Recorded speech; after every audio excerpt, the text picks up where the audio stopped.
વચનામૃત પાન 110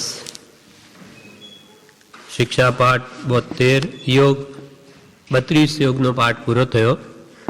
હવે પ્રવેશિકામાં પણ શિક્ષા પાઠ 88 યોગ, આમાં પણ યોગ શબ્દથી જ આ પાઠ લખેલ છે. હવે અહીંયા જણાવે છે, શ્રી લખે છે, મોક્ષ સાથે આત્માને યોજે તે યોગ એવો વ્યુત્પત્તિ અનુસાર યોગ શબ્દ સાર્થક છે. વ્યુત્પત્તિ એટલે શબ્દની ઉત્પત્તિથી એ મોક્ષની સાથે આપણા આત્માને જોડે, યોગ કરાવે મુક્તિનો, માટે યોગ શબ્દ સાર્થક છે. મોક્ષના ઉપાયરૂપ આચાર પણ યોગ કહેવાય. મોક્ષના જે કંઈ પણ ઉપાય છે એ બધા યોગ કહી શકાય. યોગ અસંખ્ય છે જેને કહ્યા, જીનેશ્વર ભગવંતે એવા અસંખ્ય યોગ કહ્યા છે. જે કોઈ પણ ઉપાય કે સદાચાર આત્માને મોક્ષ સાથે જોડે એ બધા યોગ કહેવાય છે. જેમ કે 56ના પત્રમાં છઠ્ઠું પદ મોક્ષનો ઉપાય છે. એમાં કહ્યું કે કર્મબંધથી વિપરીત સ્વભાવવાળા એવા જ્ઞાન, દર્શન, સમાધિ, વૈરાગ્ય, ભક્તિ આદિ સાધન પ્રત્યક્ષ છે. જે સાધનના બળે કર્મબંધ શિથિલ થાય છે, ઉપશમ પામે છે, ક્ષીણ થાય છે, માટે તે જ્ઞાન, દર્શન, સંયમાદિ મોક્ષપદના ઉપાય છે. આ બધા યોગ છે. સમ્યક જ્ઞાન, સમ્યક દર્શન, સમ્યક ચારિત્ર, આ રત્નત્રય કે આત્મ પરિણામની સ્વસ્થતા કે વૈરાગ, ઉપશમ અથવા ત્યાગ, ભક્તિ આદિ બધા સાધન પ્રત્યક્ષ છે. એ મોક્ષ પ્રાપ્તિના ઉપાય છે. માટે મોક્ષ સાથે આપણું જોડાણ કરાવે, તેથી એ પણ યોગ છે. મોક્ષના ઉપાયરૂપ આચાર પણ યોગ કહેવાય છે. મિથ્યાત્વાદી કારણો સહિત મન વચન કાયાની, મિથ્યાત્વ આદિ કારણો સહિત મન વચન કાયા એ ત્રણ કર્મ બુદ્ધિના કારણ હોવાથી તેમને યોગ રૂપે અહીં ગણવા નહીં. આપણે યોગ એટલે શું સમજીએ જનરલી, મુખ્યત્વે કે યોગ એટલે મન વચન કાયાના યોગ. પણ અહીંયા એની વાત નથી કે જે મિથ્યાત્વ, અવિરતિ, પ્રમાદ, કષાયને યોગ, આ 5 જે કર્મબંધના કારણો છે એનાથી મન વચન કાયાના યોગ જે પ્રવર્તે એ કર્મ વૃદ્ધિનું કારણ હોવાથી એને અહીંયા યોગ રૂપે નથી ગણવા. આની વાત નથી. મન વચન કાયાના યોગની અત્રે વાત નથી. અત્રે તો જે મોક્ષની સાથે આપણને જોડે એવા બધા સાધન તે યોગ છે. પરંતુ મોક્ષ સાધવાના કારણરૂપ શુદ્ધ આત્માની ભાવનાવાળા, આત્માના વીર્ય પરિણામનું સાધક કારણ રૂપે પ્રવર્તન તે યોગ રૂપે ગ્રહણ કરવું. અહીંયા બ્રહ્મચારીજી પ્રવેશિકામાં લખ્યું, પણ અહીંયા આપણે તો મોક્ષ સાધવાના કારણરૂપ જે કારણ વડે કાર્યની પ્રાપ્તિ થાય તે કારણ કહેવાય. કારણ વગર કાર્ય નહીં થાય. કારણ બિન, સ્તવનમાં પણ લખ્યું છે, કારજથી કારજ સાધીએ, પણ કારણ બિન કારજ ન હોય. નહીં તો કોઈ કહે કે કારણ વગર કાર્ય કરી શકાય, તો કે નિજ મત ઉન્માદ, ખાલી પોતાની માન્યતાનું ગાંડપણ છે. જેમ કે હું પ્રયત્ન કરું નહીં અને મારે પૈસા તો જોઈએ, ન મળે તેમ હું કંઈ પણ દોષો હણવાને, ઘટાડવાને કે કર્મોને તજવા માટેનો પ્રયત્ન તો નહીં કરું, પણ મોક્ષ તો મારે જોઈએ. તો કે ન થાય.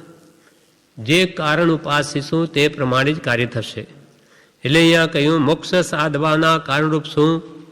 તો આત્માની ભાવના. આત્મ ભાવના ભાવતા જીવ લહે કેવળ જ્ઞાન રહે. સંસારી ભાવના ભાવતા કોઈ કેવડી થયું નથી. સંસાર જ વધે, જન્મ મરણ વધે. તેમ આત્મા, શુદ્ધ આત્માની ભાવનાવાળા એટલે આત્માના વીર્ય પરિણામનું સાધક કારણ, એટલે આત્માનું વીર્ય પ્રગટવાનું જે પ્રત્યક્ષ કારણ, સહાયક કારણ જે હોય તેને યોગ કહ્યો છે. આત્મભાવના એ મોટો યોગ છે.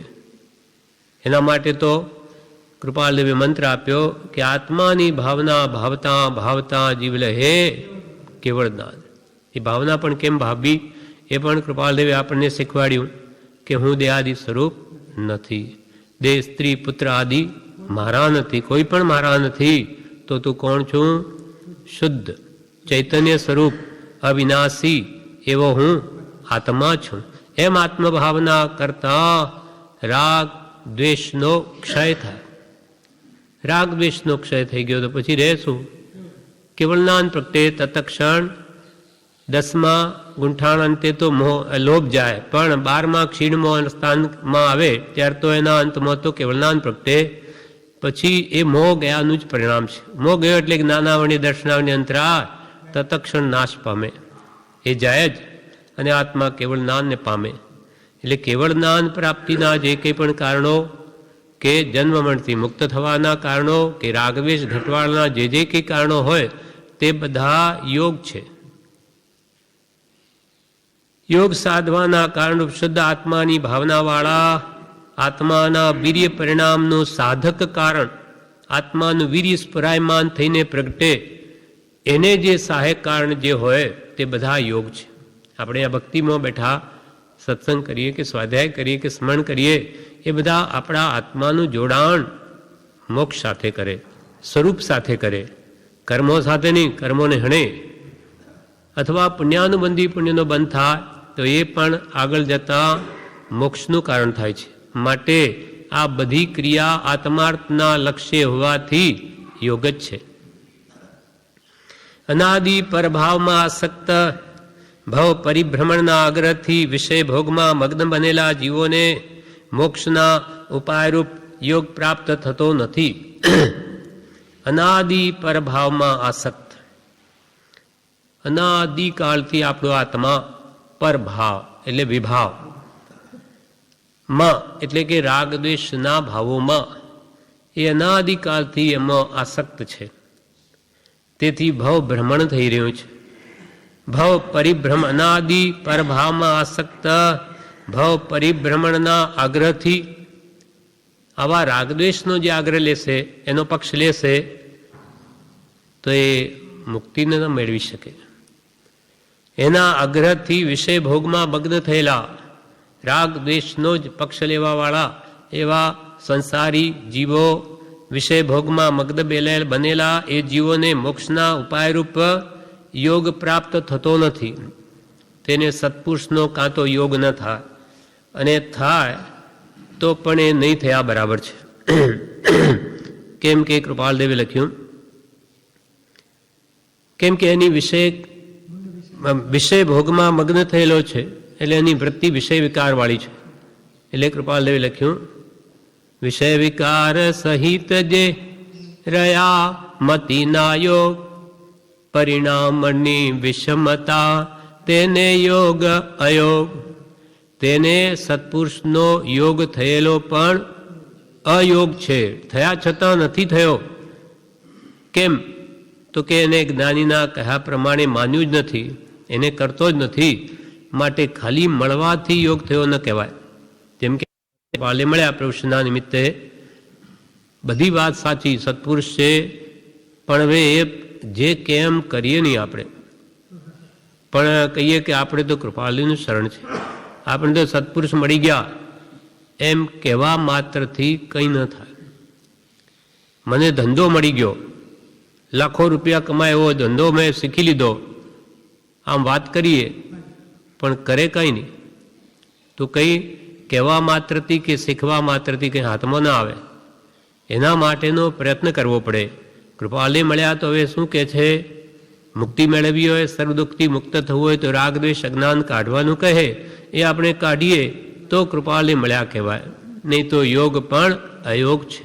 એ મળ્યા પછી પણ વિષય વિકારવાળી વૃત્તિઓ ઘટે નહીં અને મંદ વિષય થાય નહીં તો એ પ્રાથમિક ભૂમિકામાં પણ ના આવે. મંદ વિષયને સરળતા સહ આજ્ઞા સુવિચાર કરુણા કોમળતા આદિગુણ પ્રથમ ભૂમિકા ધાર. આ પહેલી ભૂમિકા છે. વિષયો મંદ થવા જોઈએ એ તરફની વૃત્તિ સંસાર તરફથી વલણ આ તરફ થાય તો જ કંઈક પ્રાપ્તિ થાય.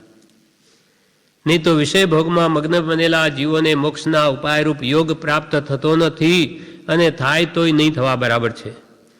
કહેવાનો એ અભિપ્રાય છે કે મોક્ષ એ આપણું ધ્યેય છે, સાધ્ય છે, અને તે સદગુરુના વચનનું શ્રવણ, સ્મરણ, તત્વ જિજ્ઞાસા આદિ યોગથી નિર્મળ, નિસંગ, પરમાનંદમય સ્વરૂપની સ્મૃતિ કરી તેની કથા શ્રવણમાં પ્રીતિ આદિ કરે છે તે પરંપરાએ સિદ્ધ યોગી થાય છે. સિદ્ધ યોગી સર્વજીવ છે સિદ્ધ સમ, એ સિદ્ધત્વની પ્રાપ્તિ કરે અથવા સિદ્ધ ભગવાન ક્યારે થાય? જે આપણું મૂળ સ્વરૂપ છે, મૂળ ઘર છે આપણું, જ્યાં ગયા પછી કોઈ પાછો આવે નહીં. પણ આપણું જે ધ્યેય છે મુક્તિ મેળવવી, સર્વ દુઃખથી મુક્ત થવું, પણ એ સદગુરુના વચનનું શ્રવણ ન કરે, સ્મરણ ન કરે, એટલે સંસારનું વિસ્મરણ અને આત્માનું સ્મરણ ન કરે, તત્વ જિજ્ઞાસા ઉત્પન્ન ન કરે, એટલે મોક્ષ સાથે જોડે એવા યોગ આ બધા છે એનો ઉપયોગ ન કરે, તો આત્મા નિર્મળ, નિસંગ, પરમાનંદમય પોતાનું જે સ્વરૂપ છે એ સ્વરૂપનું ધ્યાન ન કરે, ચિંતન ન કરે, તેની કથા શ્રવણ આદિમાં પ્રીતિ ન ધરે, તો એ પરંપરાએ પણ સિદ્ધયોગી નહીં થાય. પણ ધરે તો જરૂર થાય. જે કારણ જેનું રે તે સેવું જ પડે, જેનું જે કારણ, તો જ કાર્યસિદ્ધિ થાય. એટલે જે સદગુરુના વચનનું શ્રવણ, સ્મરણ, તત્વ જિજ્ઞાસા કૃપાલથી એને મોટો ગુણ જાણીએ છીએ. આત્મતત્વ પ્રાપ્ત કરવાની ઈચ્છા ઉત્પન્ન થવી એ મોટો યોગ છે. મુખ્યત્વે તો જીવને જિજ્ઞાસા જ નથી, કંઈ મેળવવાની, આત્મત્વ પ્રાપ્ત કરવાની ઈચ્છા જ નથી. ઈચ્છા વગર તો કેવી રીતે પ્રાપ્તિ થાય? જોઈતું જ નથી મારે તો શું કામનું? ગમે એટલું માણસ કે ભાઈ આ વસ્તુ તને મળે એવી છે, પણ મારે તો નથી જોઈતી, તો શું કામનું? મારે તો મોક્ષ નથી જોઈતો. તો જ્ઞાની ગમે એટલું સમજાવો, ભાઈ તમે બોલો છો પણ મારે તમારું જ્ઞાન નથી જોઈતું, તો શું કરે? મારી કુટીને કંઈ ઘાલી શકે? થાય નહીં. એટલે આપણે પહેલાં ભૂખ લાગી હોય તો ભોજન મીઠું લાગે, તેમ પહેલાં તો જિજ્ઞાસા ઉત્પન્ન થાય સત પ્રાપ્ત કરવાની, તો એ સત પ્રાપ્ત થાય. ઈચ્છા જ ન હોય તો જ્ઞાની શું કરે? એમ તત્વ જિજ્ઞાસા આદિ યોગથી નિર્મળ, નિસંગ, પરમાનંદ સ્વરૂપની સ્મૃતિ કરી તેની કથા શ્રવણમાં પ્રીતિ આદિ કરે છે તે જીવ પરંપરાએ સિદ્ધ યોગી થાય છે. મરુદેવા માતાની પેઠે સર્વને અલ્પ પ્રયાસે સિદ્ધિ થતી નથી. તેમને તો અલ્પ આશાતના રૂપ દોષના કારણે નિષ્પ્રયાસ અપ્રયત્ને સિદ્ધિ થઈ ગઈ. શું થયેલું? ભગવાન ઋષભદેવના માતા મરુદેવા માતા એ અનાદિ અનંત નિત્યની ગોદમાંથી જ બહાર નીકળેલા પહેલી જ વાર.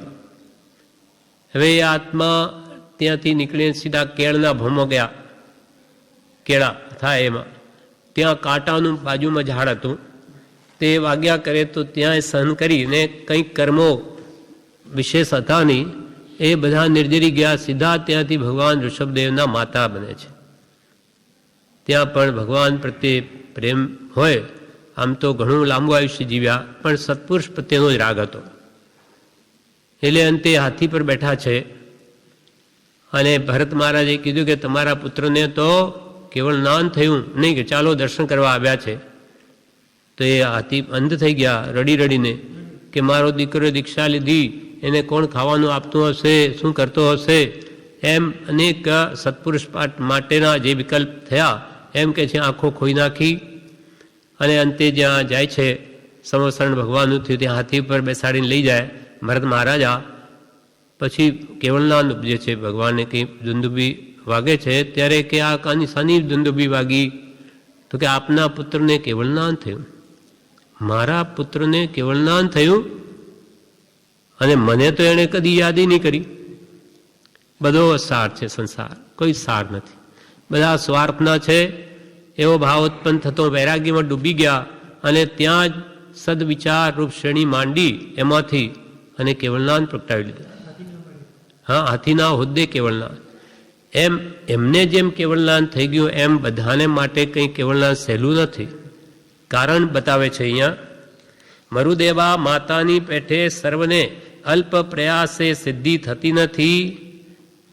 મરુદેવા માતાને તો અલ્પ આશાતના રૂપ દોષના કારણે નિષ્પ્રયાસ અપ્રયત્ને સિદ્ધિ થઈ ગઈ.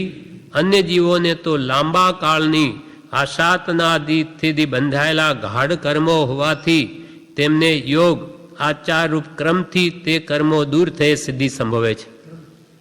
આપણા જેવાને તો લાંબા કાળની આશાતનાઓ છે. એક તો અગૃહિત મિથ્યાત્વ તો છે જ, સત્ય પ્રત્યે રુચિ નથી, અનાદિથી એમાં વળી ગૃહિત મિથ્યાત્વ આવી જાય. કુદેવ કુગુરુ કુધર્મ એનાથી વળી નવું પકડાઈ જાય, એટલે સત પ્રાપ્ત થવું દુર્લભ થઈ પડે છે. એટલે અહીંયા કહ્યું કે અન્ય જીવોને, આપણા જેવાને તો લાંબા કાળની આશાતનાથી બંધાયેલા ગાઢ કર્મો તે એકદમ ન જાય. એના માટે યોગ આરાધના, યોગ સાધવા પડે. આ ભક્તિ, સત્સંગ, સ્મરણ, આજ્ઞા એ બધા યોગ સાધનાના જ પ્રકાર છે.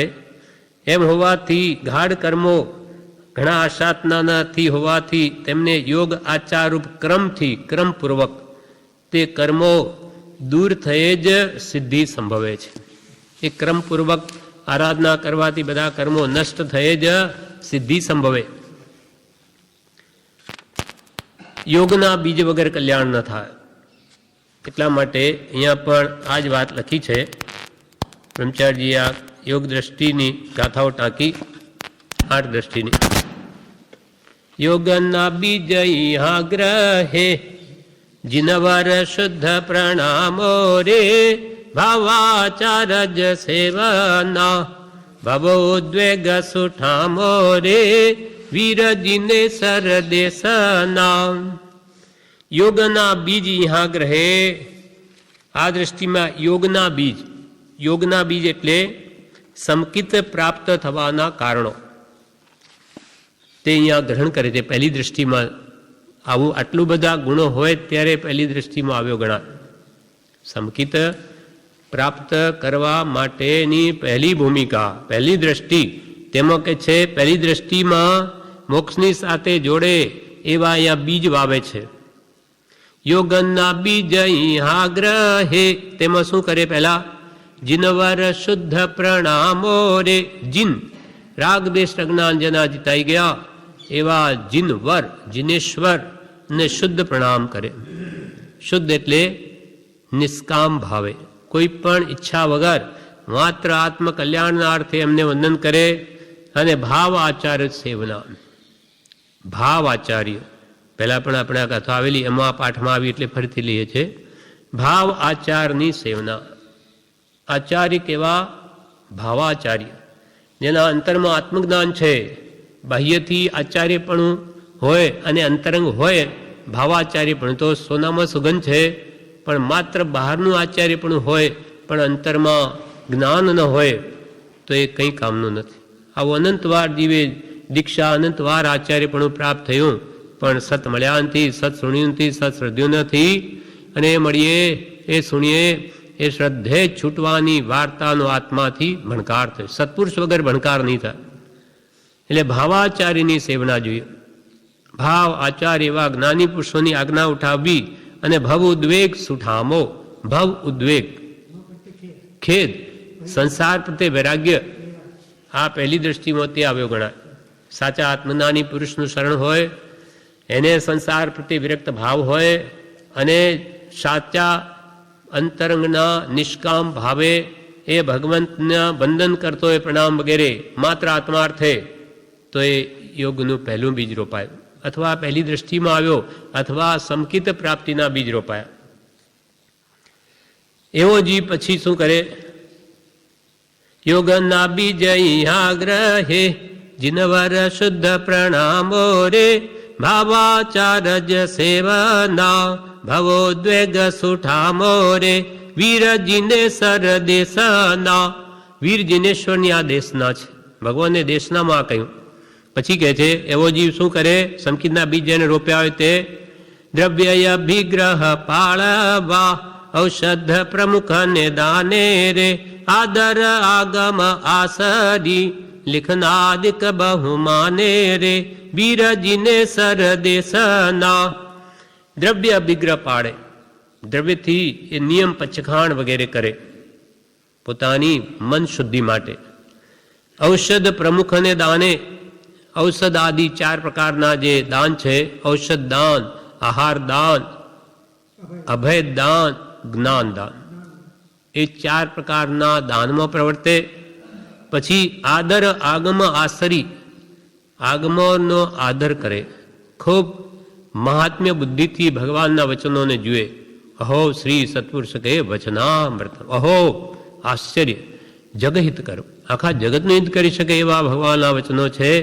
એવા આદર આગમ, આગમનો ખૂબ આદર કરે, અંતરની ભાવની વાત છે. ઉપર ઉપરથી ઘણું ઊંચું લઈને આમ ચાલે, પણ મનમાં એના પ્રત્યે આદર ન હોય તો કંઈ કામનું નથી.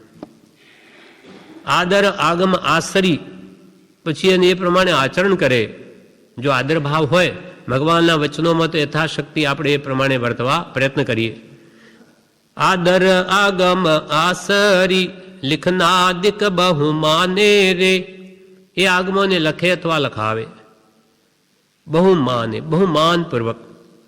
કુમારપાલ રાજા હેમચંદ્રાચાર્ય ગુરુ હતા. 21 લૈયા બેઠા હોય, 21 જણને જુદું જુદું લખાવી શકે હેમચંદ્રાચાર્ય. હા, મેં 21 સાંભળ્યું. 21 જણા જુદું જુદું બોલે ને એ લખે, તો એમ કરતા તાડપત્ર ખૂટી ગયા.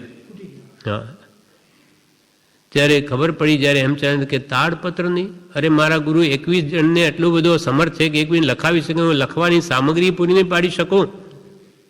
તો એ તો બહુ દૂર છે, શ્રી તાડના ઝાડો હવે ક્યાંથી આમ, અહીંયા તો ખર તાડ છે બધા. તે પણ એવી ભક્તિ, જઈને પોતાનો હીરાનો હાર લઈને, બધા દ્રવ્યો લઈને એ ખરતાડના વૃક્ષો પાસે જઈ અને કુમારપાલ રાજાએ અંતરના સાચા ભાવથી એવી ભક્તિ કરી કે મારા ગુરુ સમર્થ જ્ઞાની પુરુષ 21 જણને લખાવી શકે, હું પામર આ એમને પત્ર પણ તાડપત્ર બી પુડાને પાડી શકું, હું ભાગ્યો છું. હે ભગવંત, આપની કૃપા હો તો આ બધા ખરતાડના વૃક્ષો બધા શ્રીતાડ થઈ જાઓ. એની સાચી અંતરની ભાવનાથી બધા વૃક્ષો શ્રીતાડના થઈ ગયા ને તરત જ લાવીને આપે તો કે આટલા દૂર આજના જ ક્યાંથી આવી ગયા. ત્યારે ખબર પડી કે ઓહો, આ તો એની ભક્તિના મળે બધા વૃક્ષો એના એ પેલું તામ્રપત્ર તાડપત્ર એવા બની ગયા કે જે લખવાને કામમાં આવે. એમાં 2 જાત હોય, શ્રીતાડ ને ખરતાડ. એમ લિખનાદિક બહુમાને, બહુમાનપૂર્વક ભગવાનના વચનોને લખે અથવા લખાવે. એટલે કે મારી સંપત્તિ શું કામની, મારા ગુરુ આટલા સમર્થ, એ બધું લખી શકે, હું લખાવા સામગ્રી ના આપી શકું.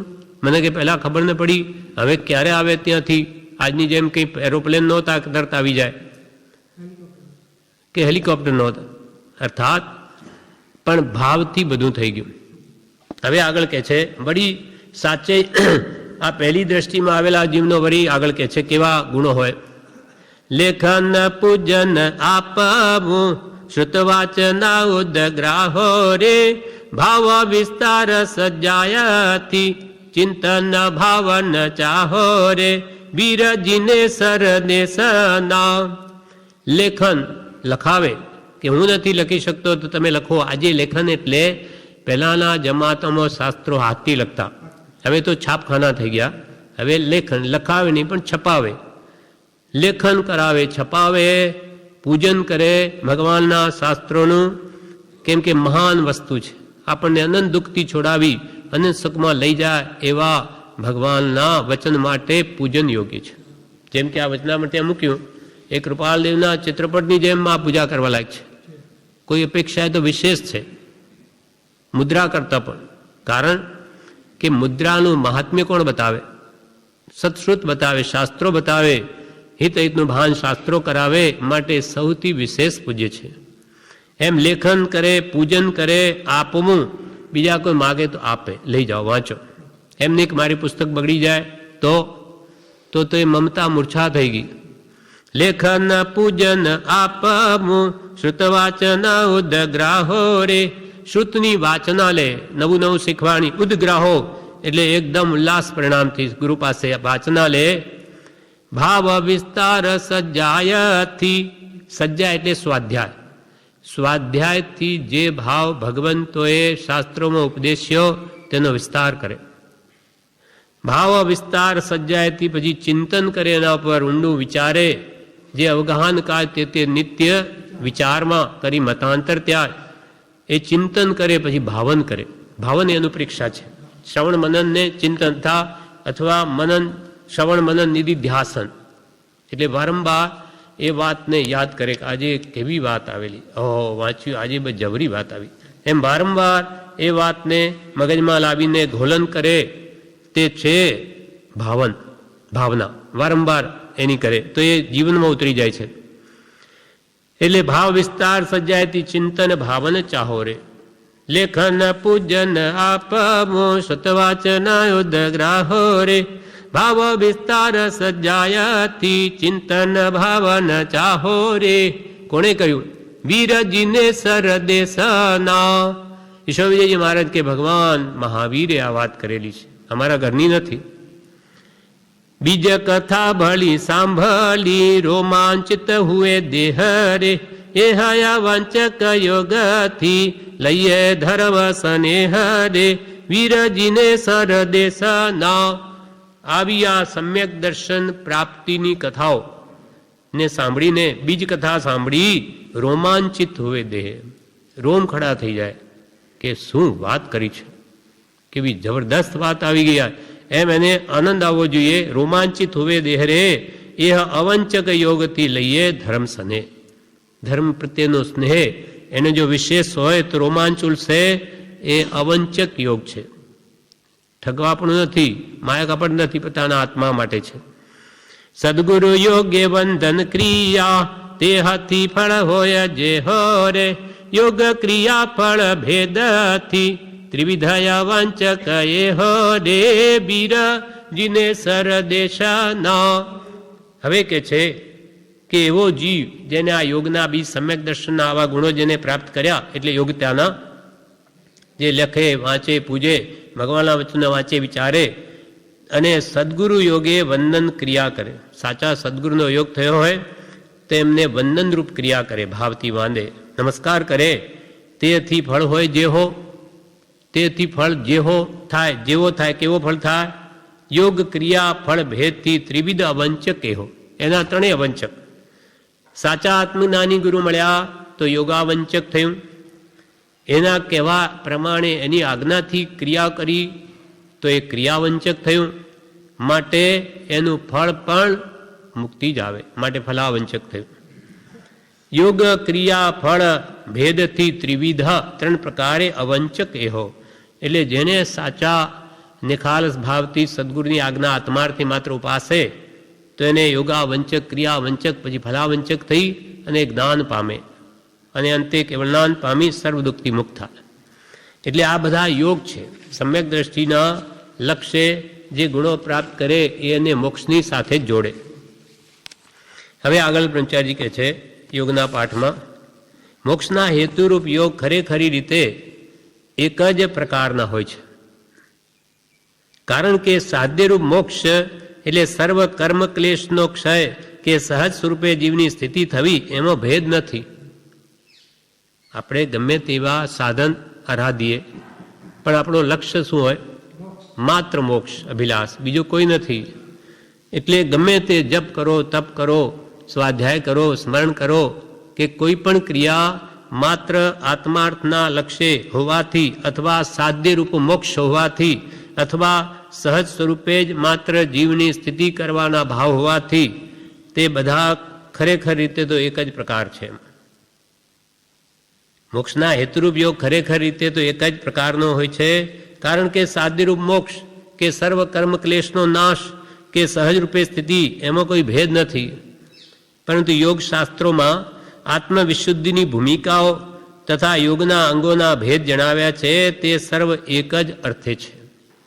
ગમે તેટલા યોગના અલગ અલગ સાધન બતાવ્યા હોય પણ બધા એક મોક્ષ પ્રાપ્તિ માટે જ છે, બીજો કોઈ લક્ષ્ય નથી કોઈમાં. પરંતુ યોગ શાસ્ત્રમાં આત્મસિદ્ધિની ભૂમિકા બતાવી. ભૂમિકા તો બતાવવી પડે. પહેલા ગુણસ્થાન શું હોય, બીજામાં શું હોય, ત્રીજામાં શું હોય, એ 8 દ્રષ્ટિ બતાવી, તેમાં 5મી દ્રષ્ટિમાં જતાં એને આત્મજ્ઞાનની પ્રાપ્તિ થાય. તો ખ્યાલ આવે કે હું ક્યાં ઊભો છું, કે મારી તો પહેલી નહીં ઠેકાણા નથી, અને કે હજુ જ્ઞાન કેમ થતું નથી. એટલે પહેલાંના ગુણો તો તારામાં આવ્યા નથી, અદ્વેષ, અખેદ, એ જે બધા છે એ મારામાં તો કંઈ નથી. આ આટલા બધા જોયા એ બધા છે, તો પછી જ્ઞાન કેમ થાય? એમ આપણે ક્યાં ઊભા છે એનો ખ્યાલ આવે. એટલે ભૂમિકાઓ બતાવી છે, બાકી બધી સાધનાનો લક્ષ્ય માત્ર મોક્ષ છે, મુક્તિ, સર્વ દુઃખથી મુક્તિ. કેમ કે સર્વ ધર્મમાં મુક્તિને શ્રેષ્ઠ કેમ કહી? કેમ કે એકવાર જીવ સર્વ કર્મથી મુકાઈ જાય તો ફરી અને કોઈ કાળે જન્મ, જરા, મૃત્યુ, રોગ, શોક, ચિંતા જે આપણને નથી ગમતા એ કોઈ દિવસ ન હોય, કોઈ કાળે ન હોય. માટે મુક્તિ સર્વ ધર્મો શ્રેષ્ઠ કહી છે. એને મુક્તિ કહો, સર્વ કર્મથી મુકાવવું કહો, સર્વ દુઃખથી છૂટવું કહો, અથવા જન્મરા મરણથી છૂટવું કહો, બધું એક જ છે. કેમ કે સુખ સર્વને પ્રિય છે, દુઃખ સર્વને અપ્રિય છે. માટે મુક્તિ એક એવું સ્થાન છે કે જ્યાં આત્મા સર્વ કર્મથી મુક્ત થયેલો ત્યાં પહોંચે છે. ફરી કોઈ કાળે એને કર્મ કારમણ વર્ગણાઓ રાગદ્વેષ ભાવ નથી, માટે વળગે નહીં. તેથી નામ જુદા જુદા જણાવવાથી પદાર્થનો ભેદ પડતો નથી. જેમ કે ઇન્દ્ર, ચક્ર, હરિ, પુરંદર આદિ શબ્દો એક જ વ્યક્તિને દર્શાવે. હવે નામ ભલે જુદા જુદા હોય, પણ એથી કે કોઈ ખાસ ફરક નથી પડતો, કેમ કે બધાનો લક્ષ્ય તો મોક્ષ છે. તેમ ઇન્દ્ર, તેમ બતાવ્યું કે ભાઈ ઇન્દ્રને ઇન્દ્ર કહો, કે કોઈ શક્ર કહે, કોઈ હરિ કહે, કોઈ પુરંદર કહે, આ બધા પર્યાયવાચી શબ્દો છે, માત્ર બતાવે તો ઇન્દ્રને જ છે શબ્દો. તેવી રીતે કૃપાલદેવ પણ આ ભાવ આત્મસિદ્ધિમાં લખ્યો, અહીંયા ટાંકે છે. એક હોય 3 કાળમાં પરમાર્થનો પંથ, પ્રેરે તે પરમાર્થને તે વ્યવહાર સમાન. 3 કાળમાં મોક્ષનો માર્ગ તો એક જ છે, એના પ્રકાર જુદા જુદા હોઈ શકે. જેમ કે દિગંબર શ્વેતાંબરમાં પૂજાની પદ્ધતિ જુદી હોય, કોઈ આરાધનાની જુદી હોય, પણ લક્ષ્ય તો બધાનો રાગદ્વેષથી મુક્ત થવાનો જ છે, તો એ સમ્યક છે. પણ ખોટા આગ્રહો જો ધર્મના નામે આપણે કરી લઈએ અને એ નિમિત્તે ઝઘડા ઊભા કરી દઈએ તો એ સત નથી. અથવા એકાંતે લઈ લઈએ તો પણ બરાબર નથી, કેમ કે સ્યાદવાદ માર્ગ છે. એટલે એ 3 કાળમાં એક હોય, 3 કાળમાં પરમાર્થનો પંથ, પણ પ્રેરે તે પરમાર્થને, પરમ અર્થ, ઉત્કૃષ્ટ પ્રયોજન, શુદ્ધ આત્મા, તેને જે કંઈ પણ ક્રિયા પ્રેરે તે બધી સમ્યક છે, તે જ્ઞાનીઓને સંમત છે. પ્રેરે તે પરમાર્થને તે વ્યવહાર સમંત, સમંત એટલે સંમત. કોઈ પણ વ્યવહાર અંતે આપણને મોક્ષ અપાવે તો તે બધો વ્યવહાર સાચો, એમ કૃપાલે કહે. પ્રેરે તે પરમાર્થને તે વ્યવહાર સમંત, સમંત એટલે સંમત. એક પ્રકારે, હવે અહીંયા કહે છે, એક પ્રકારે આત્મભાવના રૂપ પણ યોગ કહેવાય. વિચારજી કે એક પ્રકારે આત્માની ભાવના ભાવી એ પણ યોગ જ કહેવાય. જેમ કે હું દેહાદિ સ્વરૂપ નથી, દેહ સ્ત્રી પુત્રાદિ મારા નથી, શુદ્ધ ચૈતન્ય સ્વરૂપ અવિનાશી એવું આત્મા છું, એમ આત્મભાવના આપણે ભાવી તો એનું ફળ શું આવે? કેવળાન ક્યાં લઈ જાય? તો આ મોક્ષની સાથે જોડે એવો યોગ છે. હા, આ આત્મભાવના આપણને મોક્ષ સાથે જોડે, માટે આ પણ યોગ છે. એક પ્રકારે આત્મભાવના રૂપ યોગ કહેવાય. રાગ અને દ્વેષ ટાળવા રૂપ 2 પ્રકાર યોગ. હવે બધા ભેદ બતાવે. 1 પ્રકારે, 2 પ્રકારે, 3, 4, 5 જુદા જુદા પ્રકારે ભેદ બતાવે છે. 1 પ્રકારે યોગ કયો? તો કે આત્મભાવના ભાવી. 2 પ્રકારે યોગ કયો? તો કે રાગ અને દ્વેષ છોડવા તો મુક્તિ થાય. 3 પ્રકારે કયો? તો કે રાગ દ્વેષને અજ્ઞાન, મિથ્યાત્વ, રાગ દ્વેષ ચારિત્રમો, મિથ્યાત્વ દર્શનમો, ચારિત્રમો અને દર્શનમો છોડવો, બસ એનું નામ મુક્તિ. આ 3 પ્રકારે કહ્યું. 3 પ્રકારમાં ફરી બીજા પ્રકાર બતાવે છે જે 8 દ્રષ્ટિમાં છે. ઈચ્છા યોગ, શાસ્ત્ર યોગ અને સામર્થ્ય યોગ રૂપે 3 યોગ કહેવાય. 8 દ્રષ્ટિની છેલ્લી 8મી દ્રષ્ટિમાં 3 કહ્યા છે. એમ ઈચ્છા યોગ શું? તો કે આત્મજ્ઞાન થઈ ગયું હોય પણ વ્રત ના આવ્યા હોય, અવિરતિ હોય, એને ઘરના વ્યવહારના કામ કરવા પડતા હોય, કુટુંબ હોય, પણ ઈચ્છા તો એને શ્રાવક ધર્મ, શ્રાવકના વ્રતો કે મુનિ વ્રત લેવાની જ હોય, તો તે અથવા એને મુનિ વ્રત પાલનની કે શ્રાવકના વ્રત પાલનની જ ઈચ્છા હોય, ભલે એ વ્રત વ્રતી નથી પણ નાની છે માટે એને ઈચ્છા યોગ કહેવાય. એને હંમેશા ઈચ્છા એ રહ્યા કરે હું ક્યારે વ્રતી બનીશ, દેશ વ્રતી બનીશ, ક્યારે હું મુનિ બનીશ, તો એ ઈચ્છા યોગ કહેવાય, ઈચ્છા યોગમાં છે. ત્યાર પછી શાસ્ત્ર યોગ કોને કહેવાય?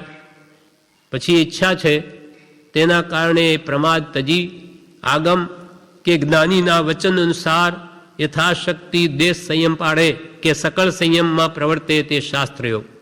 શાસ્ત્રમાં જેમ કહ્યું તેમ પોતે પછી શ્રાવકના વ્રત લે, સમ્યક દર્શન આવ્યા પછી કાં યોગ્યતા હોય તો મુનિ બને. શ્રાવકના વ્રતે દેશ સંયમ કહેવાય, મુનિનો સકળ સંયમ કહેવાય. એમાં પ્રવર્તે ત્યારે શાસ્ત્ર યોગ કહેવાય. શાસ્ત્રનો વે અને યોગ થયો એટલો આગળ વધ્યો. પછી સામર્થ્ય યોગમાં શું થાય? તો કે હવે આત્મજ્ઞાન થયેલું છે, આત્મજ્ઞાન તો ઈચ્છા યોગથી થયેલું. હવે શ્રાવકના વ્રત પણ આવી ગયા અથવા મુનિના, હવે એનાથી પણ આગળ વધતો આત્મા અનુભવના બળથી ક્ષપક્ષણની માંડીને સંપૂર્ણ કર્મ ક્ષય કરવામાં પ્રવર્તે તે સામર્થ્ય યોગ કહેવાય છે. યથાશક્તિ હવે આગળ વધીને પુરુષાર્થ કરીને શ્રેણી માંડવામાં થાય, શ્રેણી માંડીને સર્વ કર્મોનો ભૂસાડીઓ કરી દે તો એ સામર્થ્ય યોગમાં આવ્યો કહેવાય. આત્મ સામર્થ્ય ખીલી ઉઠ્યું. એમ મોક્ષ સાથે આ પણ જોડ્યા. એટલે કાં તો રાગ દ્વેષ ને અજ્ઞાન 3 પ્રકાર, કાં ઈચ્છા યોગ શાસ્ત્ર યોગ ને સામર્થ્ય યોગ રૂપે 3 યોગ ગણ્યા, કાં શ્રીમદ ભગવદ્ ગીતામાં એમાં 3 યોગ કયા, ભક્તિ યોગ, જ્ઞાન યોગ અને કર્મયોગ. એ રૂપે પણ અનાસક્ત યોગ કહ્યા છે. અનાસક્ત થઈ ભગવાનની ભક્તિ કરે, ઉત્તમ આત્મજ્ઞાન પ્રાપ્તિના લક્ષ્ય વર્તે અને કર્મ પણ કરવા પડે તો પણ અનાસક્ત ભાવે કરવી પડે તો ઉદ્યાધીન, રાગદ્વેષ સહિત નહીં, તો એને પણ 3 મોક્ષની સાથે જોડે એવા યોગ કહ્યા. એટલે અહીંયા બ્રહ્મચારી આવી રીતે 3 પ્રકારે લખ્યું છે. રાગ દ્વેષ અને મોહના ક્ષયરૂપ 3 પ્રકાર, અથવા ઈચ્છા યોગ શાસ્ત્ર યોગ ને સામર્થ્ય યોગ રૂપ 3 યોગ, અથવા ભક્તિ યોગ જ્ઞાન યોગ ને કર્મયોગ રૂપે અનાસક્તિ યોગ. શ્રીમદ ભગવત ગીતામાં આ રીતે 3 યોગ વર્ણવ્યા છે. હવે 4 પ્રકારે કેવી રીતે યોગ ગણવા? તો કે સમ્યક દર્શન, સમ્યક જ્ઞાન, સમ્યક ચારિત્ર અને સમ્યક તપ, એ 4 પ્રકારની આરાધના તે પણ યોગ ગણાય છે. હવે 5 પ્રકારે કેવી રીતે? તો કે પંચ મહાવ્રત રૂપ યમ, અહિંસા, સત્ય, ચૌર્ય, બ્રહ્મચર્ય, પરિગ્રહ, ત્યાગ, એ પણ 5 યમ છે, મોક્ષ સાથે જોડે. અથવા 5 પાપનો ત્યાગ, હિંસા, ઝૂઠ, ચોરી, અબ્રહ્મ, પરિગ્રહનો ત્યાગ, તે પણ મોક્ષ સાથે જોડે. અથવા પંચ મહાવ્રત યમ, એ 5 પણ યોગ કહેવાય છે. આમ અનેક પ્રકારે અષ્ટાંગ યોગ કે નવપદ યોગ વગેરે છે. નવપદજીની પૂજામાં આવે છે એટલે આ ગાથા અહીંયા બ્રહ્મચારીએ ટાંકી છે. યોગ અસંખ્ય છે જીન કયા, યોગ અસંખ્ય છે જીન કયા, નવપદ મુખ્ય તે જાણો રે, એ તણે અવલંબને આત્મ ધ્યાન પ્રમાણો રે, વીરજીને સર ઉપદિશે. યોગ અસંખ્ય છે જીન કયા, જે કંઈ પણ ઉત્તમ ક્ષમા, આર્દવ, માર્ગ, સત્ય, સો, સંયમ, તપ, આકિંચન, આ પણ બધા યોગ છે. દયા, શાંતિ, સમતા, ક્ષમા, આ બધા મોક્ષની સાથે જોડનારા સાધનો હોવાથી આવા બધા ગુણો અસંખ્ય યોગ છે. યોગ અસંખ્ય છે જીન કયા, પણ નવપદ મુખ્ય તે જાણો. અરિન સિદ્ધ આચાર્ય ઉપાધ્યાય સાધુ, સમ્યક દર્શન, જ્ઞાન, ચારિત્ર અને તપ, આ નવપદને મુખ્ય જાણો અને એ તણે અવલંબને આત્મ ધ્યાન પ્રમાણો. આ સત્પુરુષોનું શરણ લઈ એમની આજ્ઞાએ તમે આત્મ ધ્યાન કરો, આત્માનું ચિંતન કરો કે હું કોણ છું, ક્યાંથી થયો, શું સ્વરૂપ છે મારું ખરું. એ તણે અવલંબને આત્મ ધ્યાન પ્રમાણો રે, વીરજીને સર ઉપદિશે. ઈશ્વરજી વિદ્યાજી કહે કે વીર જીનેશ્વરે આ વાત ઉપદેશી છે. હવે આગળ કે છે, આત્મહિતની ઈચ્છાવાળા મુમુક્ષુ જીવે ઓગ દ્રષ્ટિ લોક દ્રષ્ટિ તજીને વિવેક દ્રષ્ટિથી સદગુરુ યોગે મોક્ષ ઉપાયનો નિર્ણય કર્તવ્ય છે. ખરેખર મુમુક્ષુ હોય, આત્મહિતની ઈચ્છા હોય, તેણે ઓગ દ્રષ્ટિ મૂકી દેવી. લોક દ્રષ્ટિ પહેલા ઓગ દ્રષ્ટિ. હા, એટલે વિચાર વગર જ કંઈ દેખાદેખી કર્યા જ જવું. બીજા કોઈ રોજે સૂર્યને આમ પાણી રેડે તર્પણ આપે તો આપણે કરવું. બાપદાદા કરતા આવ્યા, શા માટે? એ કંઈ નહીં પૂછવું. બાપદાદા જે કર્યા કરવું. ઉમરો પૂજે, આપણે પૂજવો. પીપળે પાણી ઘાલે, આપણે ઘાલવું. શા માટે? એ કંઈ નહીં, એ બધા આપણા બાપદાદો જાણે. આ બધી ઓગ ક્રિયા છે. સમજણ વગરની ઘેટા બકરાઓ ચાલે, આમ નીચું મોઢું કરીને ચાલ્યા કરે, આખી ટોળું. તે આગળ ખાડો હોય તો પડે, તો પાછળ એમો પડે. એમ આગળ કરતા આવે તેમ કરે જવું, તે ઓગ દ્રષ્ટિ. લોક દ્રષ્ટિમાં લોકો આપણને સારું કેમ કહે, આપણે તો એ કરવાનું, તો પૈસા ખર્ચે નહીં વસૂલ. ધર્મ કર્મ કંઈ નહીં, લોકો જે કે આપણે કરવું એમાં આપણો ધર્મ. આ લોક દ્રષ્ટિ. અને ત્રીજું, આ બધું મૂકી એમાં આત્મહિત નથી, પણ વિવેક દ્રષ્ટિ કેળવો કે આમાંથી મારા આત્માનું હિત શું થાય છે. એ પહેલાં વિચારીને પછી ક્રિયા કરો. જ્ઞાન ક્રિયા ભ્યામ મોક્ષ. પહેલાં જ્ઞાન ને પછી ક્રિયા.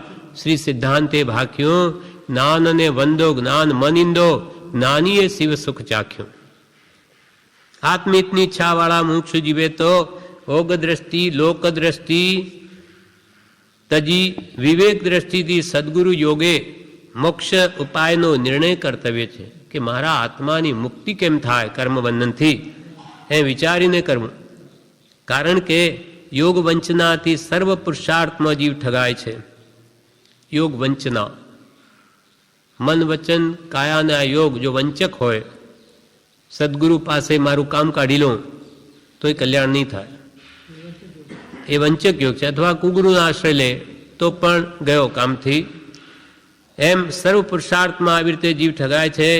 તે જોઈ જ્ઞાની પુરુષોને દયા આવવાથી ચેતાવે છે કે કોઈ ક્રિયા જડ થઈને પડ્યા છે, કોઈ શુષ્ક જ્ઞાની થઈને પોતાનું જીવન કાઢે પણ જ્ઞાન પ્રાપ્તિ ન થાય.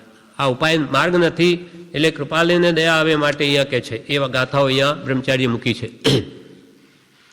વર્તમાન યા કાળમાં મોક્ષ માર્ગ બહુલો, વિચારવા આત્માર્થીને ભાખ્યો યાત્રય ગોપ. કોઈ ક્રિયા જડ થઈ રહ્યા શુષ્ક જ્ઞાનમાં કોઈ, માને માર્ગ મોક્ષનો કરુણાયુપજે જોય. કોઈ જડ ક્રિયાઓ આત્માર્થના લક્ષ્ય વગરની કર્યા કરે છે, કોઈ ખાલી વાતો જ કરે. તેથી આત્મા ભિન્ન છે, એને કર્મ વળગે જ નહીં આત્માને, એને ક્યાં ચોટે છે? એ તો રૂપી દ્રવ્ય આ રૂપે એને ક્યાં મેળ બેસે? એ માત્ર વાતો કરીને મોક્ષ માને. એ શુષ્ક જ્ઞાનીઓ વર્તે મોહાવેશમાં, શુષ્ક જ્ઞાની ત્યાં મોહમાં એવી રીતે આસક્ત થઈને પડ્યો રે અને ખાલી વાતો કરે મોટી નિશ્ચયની. આવા નિશ્ચયાભાસીઓની દુર્ગતિ થાય. કેમ કે આચાર પણ શુદ્ધ ન પાડે. જ્યારે ક્રિયા જડ તો આચાર તો પાડે છે, એનો તો એકાદ ભવડી સારો મળે પુણ્યનો, પણ પેલાને તો સીધી દુર્ગતિ થાય. વાતો જ્ઞાનની અને વર્તન મોહનું, માટે વર્તે મોહાવેશમાં શુષ્ક જ્ઞાની ત્યાં. હવે બેનું અહીંયા અર્થ બ્રહ્મચારી કૃપાલય કે છે, બાહ્ય ક્રિયામાં રાચતા અંતર ભેદન કાંઈ, જ્ઞાન માર્ગની સેધતા તે ક્રિયા જડ આય. બાહ્ય ક્રિયામાં રાચતા, બસ જપ કર્યા કરો, તપ કર્યા કરો. શા માટે? એ બધું સમજાશે, બધું કર્યા જ કરો. અંતરભેદ ન કાંઈ, લક્ષ્ય વગરની ક્રિયા ને જ્ઞાન માર્ગને નિષેધે. આપણે કંઈ જાણવાની જરૂર નથી, તપ કર્યા કરો, એ તો બધું સમજાશે પછી.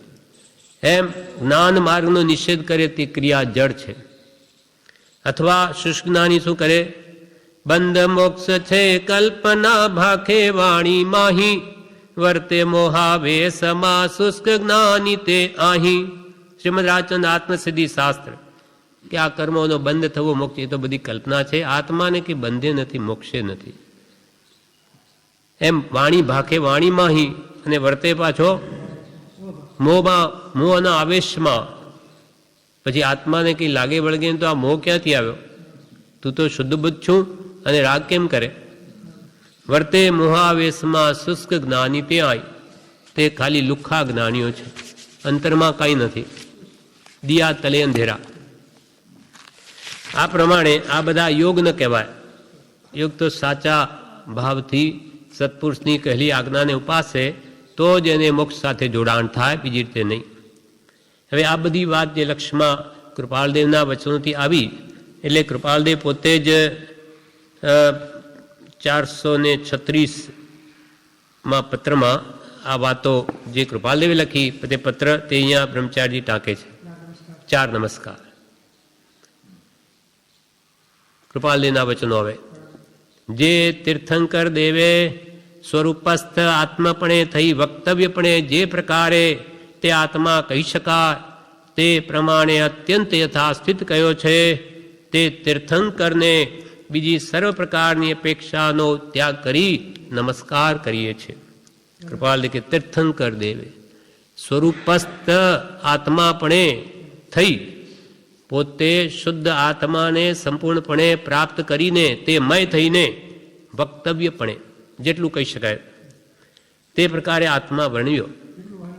આવી શકાય જેટલું વાણી. અગોચર અનુભવ તો અનુભવ અગોચર છે, પણ જેટલું વાણી દ્વારા આત્માનું સ્વરૂપ કહી શકાય, જે પ્રકારે આત્મા કહી શકાય અવ્યક્તપણે વક્તવ્યપણે તે પ્રમાણે અત્યંત સંપૂર્ણપણે યથાસ્થિત કયો છે. તે તીર્થંકર ભગવાને બીજી સર્વ પ્રકારની અપેક્ષા, કોઈ એમાંથી અમારી અપેક્ષા બીજી કંઈ નથી, માત્ર અમારે પણ એ આત્મા જ જાણવો છે, માટે સર્વ પ્રકારની અપેક્ષાનો ત્યાગ કરી એ તીર્થંકર દેવને અમે નમસ્કાર કરીએ છીએ. હવે બીજો પ્રકાર.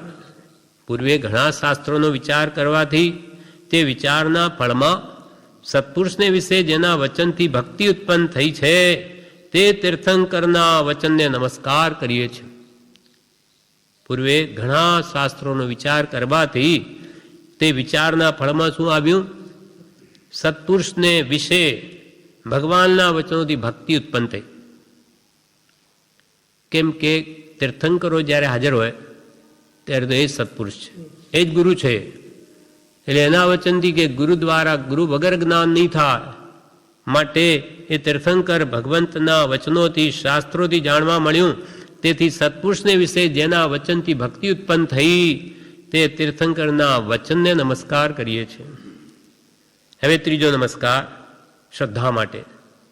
ઘણા પ્રકારે જીવનો વિચાર કરવાથી તે જીવ આત્મારૂપ પુરુષ વિના જાણ્યો જાય એવો નથી એવી નિશ્ચળ શ્રદ્ધા ઉત્પન્ન થઈ તે તીર્થંકરના માર્ગ બોધને નમસ્કાર કરીએ છીએ. ઘણા પ્રકારે કૃપાલ કે વિચાર કરવાથી આપણો આત્મા જે છે અરૂપી તત્વ છે, અગમ ગોચર છે, અનાદિથી એનું જ્ઞાન એને થયું નથી. એવા જીવ તે આત્મારૂપ પુરુષ વિના જાણ્યો જાય એવો નથી. આત્મા રૂપ પુરુષ જેને આત્મા પ્રાપ્ત છે, પ્રગટ છે, એવા પ્રગટ પુરુષોત્તમ જ્ઞાની પુરુષ વિના આ આત્મા કોઈ કાળે જાણ્યો જાય એવો નથી. લાખ પ્રયત્ન કરે, સ્વચ્છંદે વર્તીને નિચ્છંદે ચાલી પરિશ્રમ કરે તો પણ પોતે પોતાથી જ્ઞાન પામે નહીં. જ્યારે જ્ઞાની પુરુષની આજ્ઞાનો આરાધક અંતર્મૂર્તમાં પણ કેવળ જ્ઞાન પામે.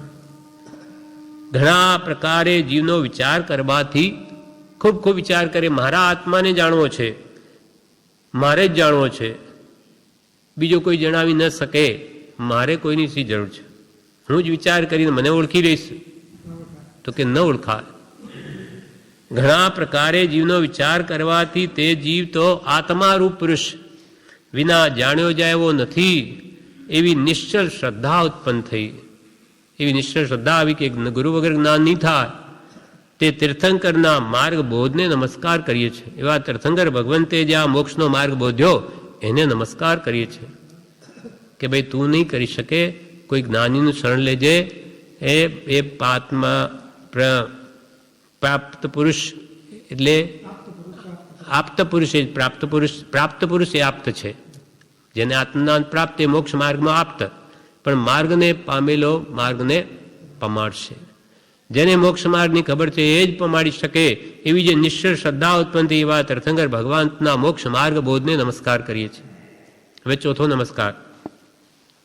ભિન્ન ભિન્ન પ્રકારે તે જીવનો વિચાર થવા અર્થે, તે જીવ પ્રાપ્ત થવા અર્થે યોગાદિક અનેક સાધનોનો બળવાન પરિશ્રમ કરે છતે પ્રાપ્તિ ન થઈ, તે જીવ જે વડે સહજ પ્રાપ્ત થાય છે તે જ કહેવા વિશે જેનો ઉદ્દેશ્ય છે તે તીર્થંકરના ઉદ્દેશ વચનને નમસ્કાર કરીએ છીએ. ભિન્ન ભિન્ન પ્રકારે તે જીવનો વિચાર થવા અર્થે જુદી જુદી રીતે કોઈ રીતે પણ આ જીવ સમજે, દ્રષ્ટાંતિ નય નિક્ષેપ પ્રમાણથી કોઈ રીતે પણ આત્માને પોતાનો બોધ થાય, આત્માને ઓળખે. ભિન્ન ભિન્ન પ્રકારે તે જીવનો વિચાર થવા અર્થે અથવા તે જીવ એટલે આત્મા પ્રાપ્ત થવા અર્થે યોગાદિક અનેક સાધનોનો બળવાન પરિશ્રમ કરે છતે, અનેક પ્રકારની યોગ સાધનાઓ વગેરે કરે છતે પ્રાપ્તિ નહીં થઈ.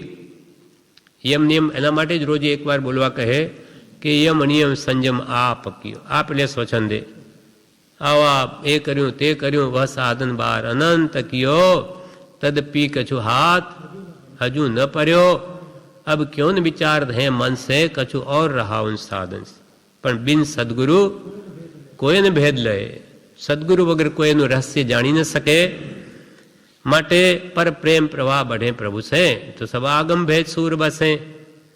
માટે અહીંયા કહ્યું તે યોગાદિક અનેક સાધનોનો બળવાન પરિશ્રમ કરે છતે, આપણે કેટલો બધો પરિશ્રમ કર્યો છે દરેક જીવે. અનંતવાર દિન દીક્ષા, શું વાત છે! આજે તો આટલું કષ્ટ આપણે છે નહીં. અનંતવાર દિન દીક્ષા લીધી, દીક્ષા સહેલી નથી. ઘર બહાર છોડીને કેવી રીતે જીવ્યા હોય છે, એક વાર, લાખ વાર, કરોડ વાર, અસંખ્યાત વારની અનંત વાર કે છે, કેમ કે આત્મા અનાદિથી છે.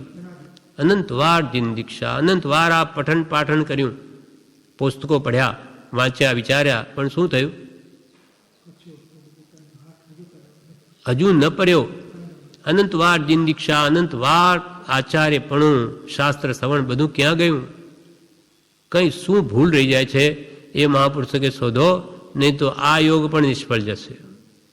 આપણે જાણે કૃપાલે મળી ગયા એટલે બધું થઈ જાય એવું નથી. એટલે કે અહંકાર ન આવી જાય, હું સમજી ગયો, મને મળી ગયું એમ કે ન માનતા મને કાંઈ હજુ હાથમાં આવ્યું નથી, હજુ મારો ભગવાન એકડો નથી મંડાયો. એટલા માટે હે પ્રભુ રોજે બોલવા કહ્યું પોતાના દોષ જોયા કરો અને કંઈક ગુણ પ્રગટાવો તો કે બહાર આવે. જો અહમ આવી ગયો તો બધું કહ્યું. પાપ મૂળ અભિમાન તુલસી દયાન છોડીએ જબલક ઘટ મેં પ્રાણ. અહંકાર એ ભયંકર છે. હું કૃપાલે કે હું સમજો, હું તો જાણું છું, તો કે પહેલાં આ જ કાઢવા જેવું છે, હું કંઈ જ નથી જાણતો એમ કહીને પછી જ્ઞાનીને શરણે જવું તો જરૂર માર્ગની પ્રાપ્તિ થાય. તું જાણે જ છે તો પછી જ્ઞાની પાસે જવાની જરૂર શું છે? પ્રગટાવી લે તારા ઘરે બેસી, શું કામ એમનું શરણ લે? અને નથી જાણતો તો તારો ડાપણ ઉપર મુખ મીંડુને ચાંદ ચોકડી પછી જ્ઞાનીને શરણે આવવું તો કે જરૂર માર્ગની પ્રાપ્તિ થાય. પરણાતી અહમ આડો આવે. હું કંઈ નથી જાણતો એ જ અઘરાગમાં અઘરો પુરુષાર્થ છે. બ્રહ્મચારી વિવેચનમાં કહ્યું છે હું કંઈ જ નથી જાણતો. આપણે બોલીએ કંઈ નથી જાણતા આપણે, પણ અંદરમાં તો હું જાણું છું એ ભાવ વેદન છે. એટલે મોટામાં મોટો પુરુષાર્થ આ છે કે હું કંઈ નથી જાણતો. વિકટ છે અને ખરેખર એ ભાવ જ્યારે આત્મજ્ઞાન થાય છે ત્યારે જ જાય છે કે ખરેખર હું કંઈ નથી જાણતો. આત્માનો અંશ અનુભવ થાય, અનંત સુખ વેદાય ત્યારે કે હો હજુ એના કરતો અનંત ગણો, અરે હું ખરેખર કાંઈ નથી જાણતો, મને કંઈ ખબર જ નથી, ખાલી અહંકાર જ કર્યો છે એમ ત્યારે સમજાય છે. એમ બ્રહ્મચારી વિવેચનમાં લખ્યું છે. ભિન્ન ભિન્ન પ્રકારે તે જીવનો વિચાર થવા અર્થે, તે જીવ પ્રાપ્ત થવા અર્થે યોગાદિક અનેક સાધનોનો બળવાન પરિશ્રમ કરે છતે પ્રાપ્તિ ન થઈ. 1500 તાપસ અષ્ટાપદ પર્વત ઉપર ઘણા તપ તપતા હતા, શું હાથમાં આવ્યું? પણ જ્યારે ગૌતમ સ્વામીને જોયા અને ગુરુ કર્યા કે તરત જ કેવળ જ્ઞાન પ્રાપ્તિ થઈ ગઈ. ત્યાં સુધી ઘણા મથતા હતા, કોઈ કેટલાય વર્ષોથી મથીને પહેલે પગથી બીજે પણ જ્ઞાન પ્રાપ્તિ ન થઈ શક્યો. એમ કે છે યોગાદિક અનેક સાધનોનો બળવાન પરિશ્રમ કરે છતે પ્રાપ્તિ ન થઈ. તે જીવ, તે આત્મા જે વડે સહજ પ્રાપ્ત થાય છે, સત્પુરુષ વડે એની કૃપાથી ત્યાગ વૈરાગ ઉપશમ ભક્તિ હોય તો સત્પુરુષની કૃપા થાય, એ સત્પુરુષ વડે સહજ પ્રાપ્ત થાય છે. તે જ કહેવા વિશે જેનો ઉદ્દેશ્ય છે કે કોઈ જ્ઞાનીને શોધો એનું શરણ લ્યો, એ જ કહેવા વિશે જેનો ઉદ્દેશ્ય છે તે તીર્થંકરના ઉદ્દેશ વચનને નમસ્કાર કરીએ છીએ. આ પ્રમાણે આપણને મોક્ષ સાથે જોડે એવા યોગ સંબંધી બ્રહ્મચારીએ ત્રિબોધ આપ્યો. હવે આ યોગ સંબંધીનો પાઠ પણ પૂરો થયો. હવે આવતીકાલે મોક્ષમાળાનો શિક્ષા પાઠ 73 મોક્ષ સુખ એ આપણે વાંચીશું.